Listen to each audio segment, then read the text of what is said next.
কেন্দ্র যেখানে অপমান করছে, রাজ্য সেখানেই পাশে দাঁড়াচ্ছে। বাংলার বাড়ি প্রকল্পে নতুন আশা দেখালো গ্রামবাসীরা।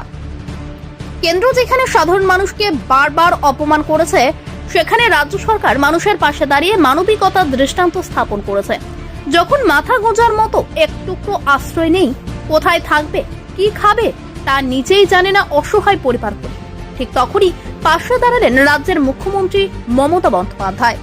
বাংলার বাড়ি প্রকল্পের মাধ্যমে পরিবার পিছু 1,20,000 টাকা আর্থিক সহায়তা ঘোষণা রাজ্যে।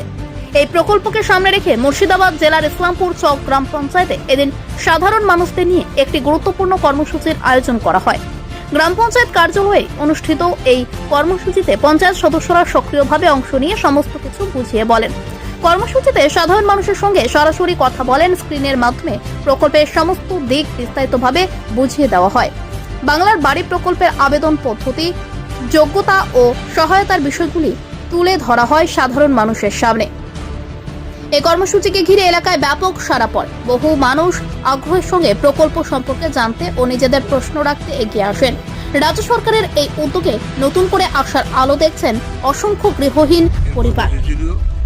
বাংলার যে বাড়ি গ্রামীণ, তার বিশেষ গ্রাম সভা, সেই গ্রাম সভার মাধ্যমে আমাদের গ্রাম পঞ্চায়েতের যে 186 জন উপভোক্তা দ্বিতীয় দফাতে যে বাংলার বাড়ির টাকা পাবে, তাদেরকে নিয়ে আমাদের এই সভা ছিল। তাদের উদ্দেশ্যে জানানো যে তারা যে টাকাটা পাবে 60,000 টাকা প্রথম কিস্তিতে, সেই টাকাটা পাওয়ার পরে তারা 7 দিনের মধ্যে মাল মেটেরিয়ালস কিনে ফেলবে।